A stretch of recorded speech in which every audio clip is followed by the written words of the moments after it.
Өз қол ұшын создық. Бізге Эдди Броктың шоуы ұнайды. Рейтинг өте керемет, сен дарынды репортерсың. Бірақ бұл компанияда ережелер бар. Сондықтан Эдди, өзіндік ашуынды жинап таста.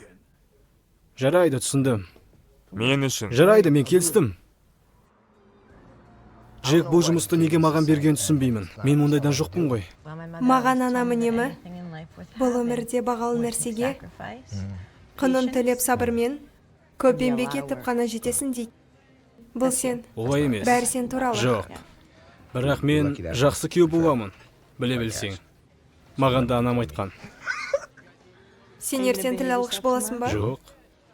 Жай өзімнің жұмысымды жасайтын боламын. Мен басқаша жасай алмаймын. Өйткені сенің бастығың нақұрыстың Грейт өзі. менің бастығым емес. Мен тек оған жұмыс жасайтын компанияда жұмыс жасаймын. Я білемін, олар сені ұнатпайтын адамдарды қорғайды, бірақ бұны қайта қозғаудың бізге не керегі бар? Нені айтасың? Дейли Глоб жайлы ұмыттың ба? Шынымен бе? Сол жайлы? Түк емес. Тек сол түк емес нәрсе үшін саған Нью-Йорктан Қателесесің. кету керек болды. Тіпті дәл қазір қайта орала аламын. Мен жай ғана басқа белестерді алуға орнымды ауыстырдым. Және Сан-Францискоға сен үшін көшіп келдім. Себебі сен менің үйімсің. Сен де жаман емессің.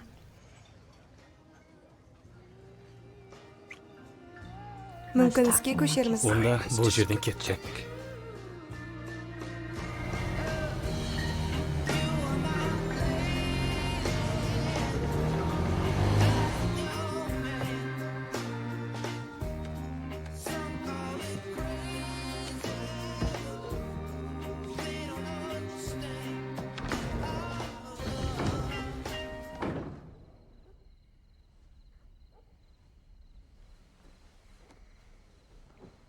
Су алып келейін.